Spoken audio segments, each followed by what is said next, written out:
Halo, apa kabar? Saya Albi Pratama.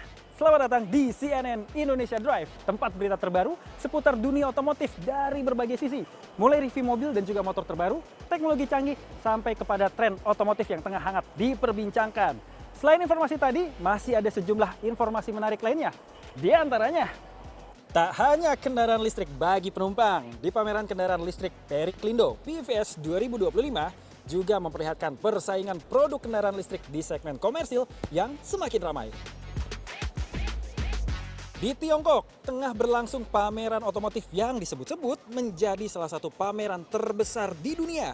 Dalam ajang ini diperkenalkan inovasi-inovasi terbaru seperti desain baterai dual core hingga supercharger megawatt.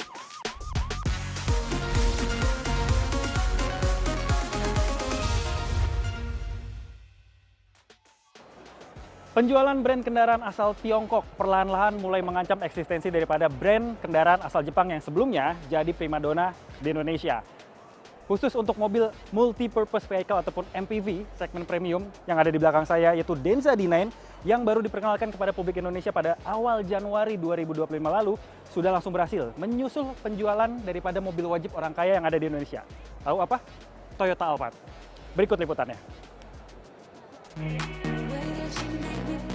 Penjualan mobil Tiongkok di Indonesia kini sudah mulai mengalahkan produk dari Jepang. Pada segmen multi-purpose vehicle atau MPV premium, merek asal Tiongkok Denza dengan produknya Denza D9 berhasil menyalip penjualan mobil khas orang kaya Toyota Alphard.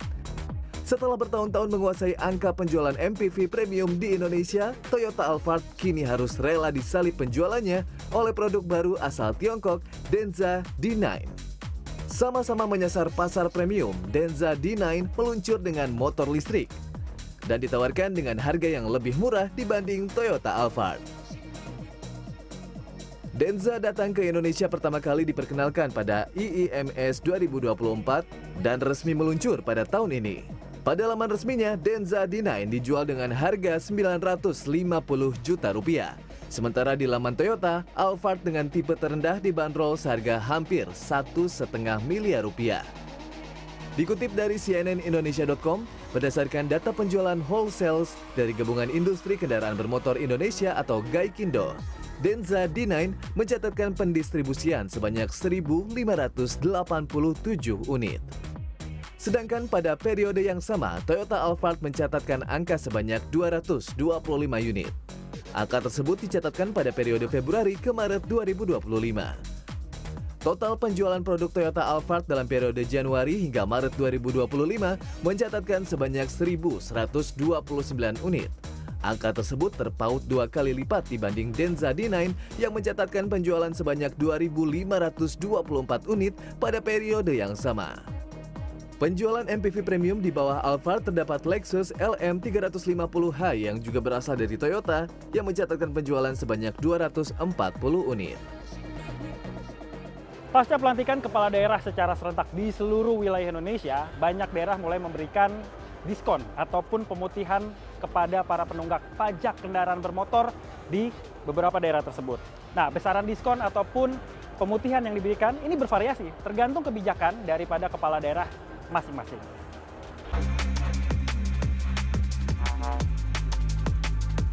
Program diskon dan pemutihan pajak kendaraan bermotor diadakan pada beberapa pemerintah daerah. Program ini diadakan untuk meringankan kewajiban para penunggak pajak sekaligus meningkatkan pendapatan daerah. Melalui program ini, masyarakat diberikan kemudahan untuk menyelesaikan kewajiban pajak dengan pemotongan biaya, bebas dari denda keterlambatan, penghapusan tunggakan pajak, serta pembebasan biaya bea balik nama. Selain beberapa benefit tersebut, ada juga provinsi yang menunda pemberlakuan opsen pajak kendaraan yang seharusnya berlaku pada 5 Januari silam. Dan berikut sejumlah provinsi yang menyelenggarakan diskon dan pemutihan pajak daerah.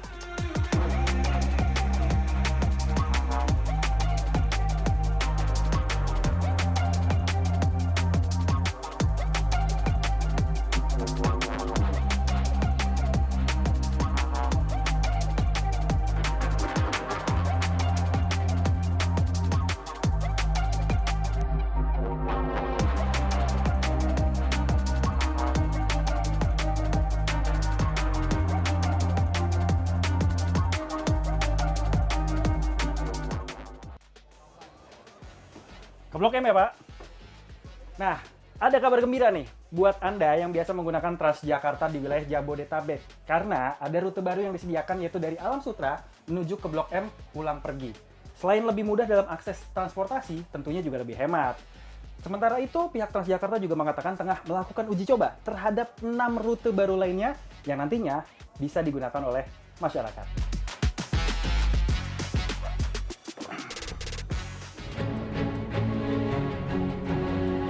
Sebanyak 17 bus mulai dioperasikan untuk rute Blok M Alam Sutra sejak Kamis 24 April. Kehadiran rute baru ini disambut baik oleh para pengguna Transjakarta, terutama mereka yang tinggal atau beraktivitas di sekitar rute ini. Pasalnya, selain bisa menghemat pengeluaran, mereka juga tidak perlu berusaha payah naik turun mengganti moda transportasi untuk sampai di tujuan. Rutenya lumayan sih, nggak terlalu efektif juga sih. Aku lebih terjangkau dari rumah ke sini, jadi cuma naik sekali aja gitu. Kemarin sebelum ada rute ini naik apa? Naik kereta, turun di Kebayoran, terus naik Transjakarta lagi ke sini. Lebih capek ya? Lebih capek. Rute baru ini membentang sepanjang 59,7 km dengan 26 halte pemberhentian. Meski perjalanan yang ditempuh cukup panjang, seorang penumpang mengaku akan tetap memilih Transjakarta daripada menggunakan kendaraan pribadinya. Selain bisa berkontribusi mengurangi kemacetan, ia juga tidak perlu mengeluarkan biaya lebih untuk tol dan bensin. Bagus ya, saya bilang pasti mengurangi kemacetan gitu, karena kalau udah ada transportasi umum orang pasti berpaling lah. Saat ini bus dengan rute Blok M Alam Sutra bisa digunakan sejak pukul 5 pagi hingga 11 malam. Adapun waktu tunggu bus ini adalah 20 menit. Nah, saya udah di bus S61. Kalau dari Maps, ini kalau pakai mobil biasa ya, kendaraan biasa, kendaraan pribadi, perjalanan menuju Alam Sutra dari Blok M itu sekitar 42 menit. Tetapi kalau naik bus itu mungkin sekitar 1 jam 30 menit karena harus berhenti-berhenti. Tapi nggak apa-apa sih, karena dengan suasananya yang cukup nyaman ya, ada AC-nya, tempat duduknya nyaman, juga enak banget dan tidak perlu turun-turun lagi. Jadi benar-benar dari Blok M langsung sampai Alam Sutra dan hanya membayar Rp3.500. Sementara itu dalam portal resmi Provinsi DKI Jakarta, jakarta.go.id, Transjakarta tengah melakukan uji coba 6 rute alternatif Transjabodetabek, yaitu Terminal Depok, Terminal Kampung Rambutan, Sawangan Lebak Bulus, Vida Bekasi Cawang, Karawaci Grogol, Grand Wisata Bekasi Cawang, dan Bojonggede Kampung Rambutan. Tim Liputan CNN Indonesia.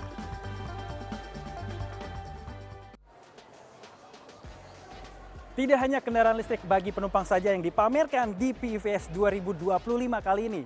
Sejumlah kendaraan elektrifikasi khusus segmen komersil seperti yang ada di belakang saya ini mulai ramai dipamerkan oleh sejumlah produsen yang berpartisipasi dalam event kali ini. Informasi selengkapnya sesaat lagi tetap di CNN Indonesia Drive.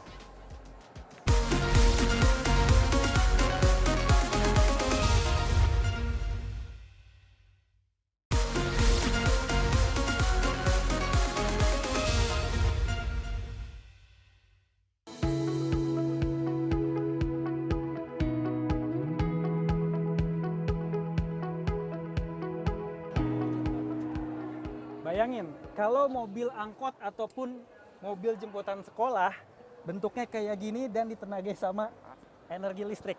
Karena masih jarang banget nih kayaknya shuttle bus, mini shuttle bus kayak gini ada di Jakarta. Nah, apalagi mobil ini punya range jarak tempuh sekitar 300 km. Dibilang jauh banget enggak, karena mobil-mobil bagi penumpang ada yang tembus 400 sampai dengan 500 km, tapi dibilang deket juga enggak. Tapi cukup lah buat keliling Jakarta ataupun Jabodetabek, antar jemput anak sekolah, antar jemput karyawan, cukup banget. Apalagi mobil ini juga sudah menggunakan charging port CCS2 Quick Charger yang bisa ngecas sekitar 80 menit untuk 20 sampai dengan 80%. Nggak cepat-cepat banget, tapi kalau misalnya unitnya banyak bisa saling gantian dan oke. Nih yang paling penting, baterai listrik dari mobil ini sudah menggunakan teknologi IP67. Artinya mobil ini sudah tahan genangan banjir kalau misalnya lewatin kawasan banjir yang ada di Jakarta. DFSK Glorai menjadi salah satu pionir dalam kendaraan listrik komersil di Indonesia. Diluncurkan pada tahun 2021 dan dirakit di pabrik DFSK Cikande, Banten. Hingga akhir 2024 telah terjual lebih dari 2.500 unit secara nasional. Kendaraan ini dibanderol sekitar 350 juta rupiah dengan pilihan varian blind van dan minibus. Ini dia nih, pendatang sekaligus penantang baru untuk segmen EV komersial yang ada di Indonesia. Dari logonya kita tahu ya, ini brand apa? Brand Wuling tuh. Terus kalau misalnya kita lihat dari desainnya, ini kelihatannya lebih mewah daripada peruntukannya. Kan ini kan mobil untuk komersil, biasanya untuk angkutan jemput karyawan, jemput sekolah, ataupun travel. Tapi ini kelihatannya jauh lebih mewah. Kita lihat ke sampingnya yuk. Bisa ngelihat dimensinya tuh panjang banget, sekitar 5 meter. Udah gitu lebar ya. Mobil ini diklaim bisa menempuh jarak sekitar 350 sampai dengan 400 km dalam satu kali pengisian penuh. Dan membutuhkan waktu sekitar 30 menit aja buat ngecharge energinya dari 20% sampai dengan 80%. Kalau kamu punya mobil segede ini, kira-kira buat apa? Kalau saya sih kayaknya buat ngangkut 3 ekor kambing kurban kali ya, cukup. Wuling EV Van ini akan hadir di Indonesia dalam 2 varian, yaitu blind van dan minibus yang ditargetkan untuk kebutuhan niaga multiguna. Meski begitu, Wuling belum merilis berapa harga yang akan dibanderol untuk mobil yang memiliki nama asli Yangguang di Tiongkok sana. Selanjutnya, ada Mitsubishi juga nih, yang sudah resmi menjual L100 EV yang dirakit di Cikarang, Jawa Barat. Kendaraan berukuran compact ini menggunakan baterai 20,1 kWh dengan tenaga 42 PS dan torsi 195 Nm. Dengan jarak tempuh maksimal 180 km dan harga di pasaran sekitar 320 juta rupiah. Di segmen bus listrik, Kalista memperkenalkan Higer minibus dengan motor 90 kW dan torsi 350 Nm. Kapasitas penumpangnya 15 orang dan ditenagai baterai CATL 70,47 kWh yang dapat menempuh jarak hingga 235 km. Higer minibus menggunakan teknologi fast charging CCS2 untuk mendukung operasional kota yang cepat. Potensi pasar yang belum terjangkau dan sedikitnya pemain di segmentasi EV komersial membuat sejumlah brand otomotif melihat ini sebagai langkah strategis untuk menjadi pemain utama di masa depan. Seiring berjalannya waktu itu ternyata ada customer komersial yang ingin untuk mencoba mungkin nggak sih ke depannya ada komersial EV. Dan juga kalau kita lihat secara data penjualan, segmen komersial ini sangat tangguh nih di berbagai kondisi penjualan di setiap tahunnya itu bisa 200.000 unit. Dan hampir setengahnya itu adalah kelas-kelas low commercial vehicle. Dan di situ juga tidak ada lagi nih pemainnya itu sangat sedikit sekali untuk EV. Jadi kalau ada persaingan saya kira bagus lah. Itu nggak baik juga pasar itu dikuasai oleh satu brand. Nah kalau ada 2-3 brand berarti kita ini compete how to serve, how to satisfy our customers kan gitu. Ya itu memang bagus lah. Jadi tim kita ini lebih kerja keras. Dengan variasi produk yang semakin beragam dan tingkat penerimaan pasar yang semakin terbuka, kendaraan listrik niaga diprediksi bakal terus jadi ladang baru industri EV di Indonesia. Albi Pratama, Nara Maestro, Jakarta. Oke, saat ini saya sudah berada di pameran Periklindo Electric Vehicle Show 2025. Saya ingat banget nih, saya mengikuti pameran ini tuh dari pertama kali diselenggarakan dan sekarang udah masuk kali keempat. Dan udah banyak para peserta dari berbagai brand yang berpartisipasi kali ini dan jumlahnya lebih banyak dibandingkan tahun-tahun sebelumnya. Nah, saya akan keliling pameran ini, tapi rasanya nggak sendirian ya. Saya mau minta ditemenin sama yang punya hajat nih. Sekarang di sebelah saya sudah ada tamu istimewa yaitu Bapak Jenderal TNI Purnawirawan Muldoko selaku Ketua Umum Periklindo. Ya. Pak Muldoko, apa kabar Pak? Makasih Mas, baik. Pak, terima kasih nih Pak sudah bersedia mau nemenin saya jalan-jalan keliling TVS. Oke, Pak Muldoko mungkin kita sambil jalan. Saya pengen tahu nih Pak, nih Pak Muldoko kalau ngelihat-lihat seluruh booth yang ada, gimana sih Pak dibandingkan dengan tahun-tahun sebelumnya nih Pak? Ya ini sebenarnya dibagi 3 Satu yang di sebelah sana itu Asia Bike. Itu lebih ke roda 2 dan roda 3. Termasuk juga ada sepeda listrik ya. Nah, berikutnya yang di sini ini ada deretan kendaraan passenger ya. Passenger ya, banyak pilihan nih. Gitu. Nah, berikutnya ini juga daerah ini daerah lebih ke komersial ya. Gitu. Jadi kita sediakan untuk masyarakat banyak pilihan. Gitu, ya. komersial ini sangat penting ya. Karena apa? Karena kita ingin ikut terlibat menggerakkan bagaimana para pengusaha-pengusaha pada level UMKM itu bisa nantinya bisa menggunakan roda 3 umumnya contohnya ya, menjadi efisien karena listrik gitu. Yang tadinya harus menyediakan sejumlah uang untuk beli bensin, sekarang dengan listrik sangat efisien. Berikutnya juga ini komersial ini juga banyak. Bisa sambil ya. jalan kita nunjukin nih Pak, ada apa aja nih Pak? Ada. EV komersial yang mungkin lagi booming sekarang nih Pak. Lagi ada mobil box ini. Ini mobil box ini katanya di rute MAB ini udah dapat pesanan 9.000 ini. 9.000 Pak? Itu dalam negeri atau luar negeri Pak? Oh, dalam negeri. Dalam negeri, Kita oke. bikin. MAB akan bikin nanti. Oke, MAB SF T01 ini sudah dibuat di Indonesia seutuhnya Pak? Iya, ini dibuat di Indonesia. Oke. Lalu Pak, ini kalau misalnya kita lihat juga kan dibandingkan dengan tahun-tahun sebelumnya, semua pelaku industri ini sudah mulai seperti saling berlomba nih Pak. Ya. Mulai mengeluarkan inovasi-inovasi terbaru, terus juga passenger car dan juga EV car. Nah, peran Periklindo selanjutnya apa saja sih Pak yang akan dilakukan untuk bisa memberikan dampak positif bagi industri EV ke depannya? Ya. Hal apa lagi nih Pak? Ya, peran kita satu kepada dunia usaha ya, kepada para industriawan ini, pada pemain industri untuk ikut semakin luas ya. Sehingga produk-produk yang dia hasilkan itu bisa semakin banyak dilihat oleh masyarakat. Oke. Tuh. Nah, yang kedua kepada publik, kepada masyarakat ya, kita selalu ingin mendapatkan feedback pada pameran-pameran yang akan datang itu seperti apa. Dan kita selalu evaluasi setiap pameran. Sehingga pameran ketiga berbeda dengan yang sekarang. Nanti mungkin tahun yang akan datang berbeda lagi. Ya, gitu. Nah, sekarang ini lebih banyak lagi kehadiran mobil-mobil komersial ya. Itu yang tahun yang lalu belum banyak. Betul. Nah, gitu. Saya juga lihat lompatan peserta itu tuh signifikan Pak. Dan bahkan kalau kita lihat data dari penjualan kendaraan listrik tahun ke tahun kayak 2023 jumlah kendaraan listrik yang terjual 17.000. 2024 naik 43.000. Nah, persis. untuk 2025 ada target juga nggak Pak? Kira-kira berapa banyak sih kendaraan listrik yang mungkin akan di-push sama Periklindo untuk bisa dinikmati masyarakat Oh ya, iya, Pak? kita sudah sekarang ini lihat dari grafiknya mendekati 10%. Oke. Ya saya yakin nanti pada 2026, itu pasti meningkatnya sangat signifikan. Oke. Nah, kenapa sangat signifikan? Satu, infrastrukturnya, ekosistemnya terbangun. Betul. Yang tadinya orang berpikir mau membeli mobil listrik, chargingnya di mana ya? Nah, sekarang ini nggak usah khawatir, ya semakin masif. Gitu. Kalau dulu antara ayam dengan telur, sekarang nggak ada lagi. Nah, gitu. Semuanya sudah saling melengkapi terpecahkan, gitu ya? Saling melengkapi. Ekosistemnya sudah terbangun. Yang kedua semakin banyak pilihan, ya harga pasti semakin bersaing. Nah, ini menguntungkan bagi para pengguna. Untuk itu saya katakan, kalau Anda punya 3 mobil di rumah, mobil bensin atau ICE, Anda membeli 1 mobil EV, saya yakin besok langsung berubah 3-tiganya menjadi mobil EV. Bergeser. Nah, Ketagihan Pak ya? Ketagihan. Nggak bakal nyesel Ketagihan. pokoknya.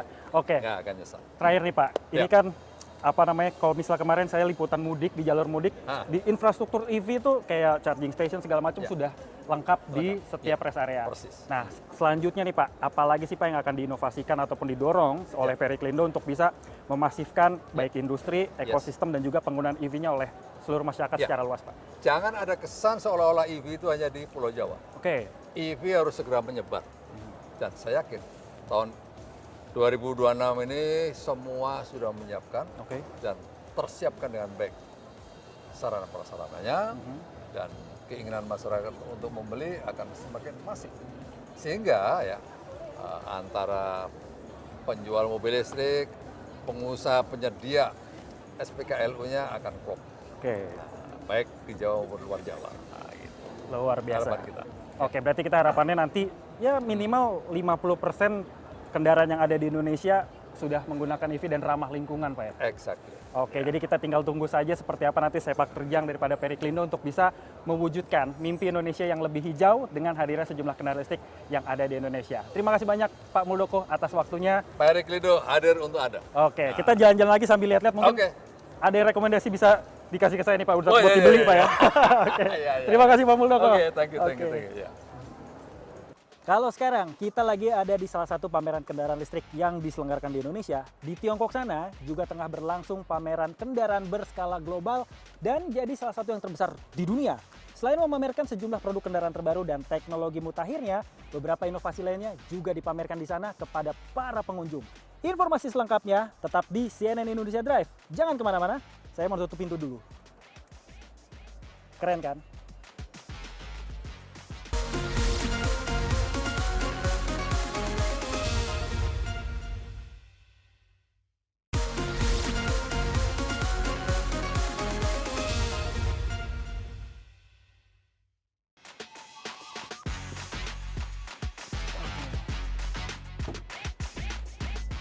Wah, nyaman juga di sini ya. Sampai terlena sama kemewahan serta kecanggihan dari mobil ini.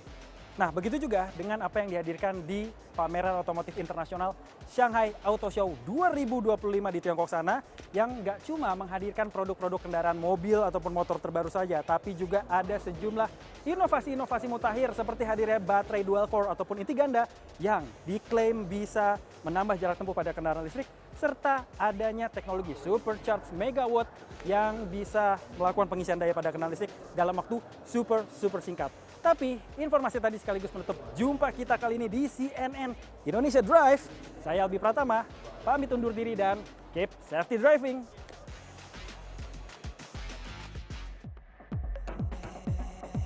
Pameran 2 tahunan Shanghai International Auto Show ke-21 yang berlangsung di National Exhibition and Convention Center di Shanghai, Tiongkok, memamerkan beberapa inovasi dalam dunia otomotif. Salah satunya, inovasi baterai electric vehicle, yaitu desain baterai inti ganda yang dibuat oleh sebuah perusahaan baterai. Dengan struktur ini, akan membagi baterai menjadi 2 zona energi yang independen. Setiap zona memakai material yang berbeda untuk sel-selnya, sehingga dapat memaksimalkan kekuatan masing-masing, sehingga akan mengurangi kecemasan akan jarak tempuh. Sementara produsen lain memamerkan baterai yang berukuran separuh dari versi sebelumnya, namun memiliki kepadatan energi yang lebih tinggi dan telah lolos uji ekstrim seperti tembakan, penghancuran berat, hingga pembakaran tanpa membuat baterai terbakar atau meledak. Untuk sistem pengisian cepat pun mencatatkan terobosan baru, yaitu pengisi daya super megawatt dengan kapasitas 2400 ampere yang pertama di dunia. Pengisi daya super berpendingin cairan ini telah memangkas waktu pengisian daya dari biasanya 1 hingga 2 jam hingga menjadi 15 menit. Selanjutnya, ada chip pintar 5 nanometer buatan lokal yang menjadi otak penggerak kendaraan cerdas generasi baru. Dengan mengintegrasikan akal imitasi atau AI ke dalam sistem onboard, kendaraan kini berubah menjadi perangkat pintar yang bergerak. Seorang peserta pameran mengklaim berkat chip dan sistem operasi buatan lokal, kendaraan kini dapat menjalankan game produksi Tiongkok dengan lancar, menonton film 5D yang imersif, serta menciptakan skenario perjalanan yang dapat dipersonalisasi melalui sistem operasi berbasis AI. Sejak dibuka pada Rabu 23 April lalu, pameran ini rata-rata dikunjungi lebih dari 100.000 pengunjung setiap harinya. Pameran yang berlangsung sampai 2 Mei ini telah menarik hampir 1.000 produsen mobil dan pemasok industri dari 26 negara dan wilayah.